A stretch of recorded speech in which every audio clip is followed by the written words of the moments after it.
Hello audience, welcome to Haripura smart boys ক্লাবের পরিচালনায় আগামী 18 এপ্রিল শনিবার 16টি টিমের ওয়ানডে নাইট ঢালাই বল প্রতিযোগিতা আয়োজন করা হয়েছে। সমস্ত ফুটবল প্রেমী বন্ধুদের জানাই সাদর আমন্ত্রণ।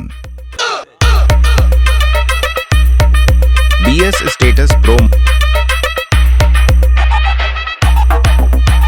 খেলার মাঠে ফুটবল প্রেমী বন্ধুদের নাচাতে ও কমিটির ছেলেরা নিয়ে আসছে ফুল সেটআপ সমেত মা দুর্গা মিউজিক, বেলদা থেকে দা স্টুডিও শ্যামপুর আসে।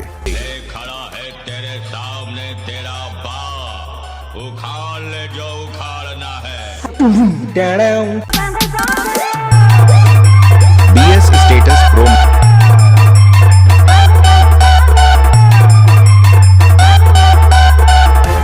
BS status pro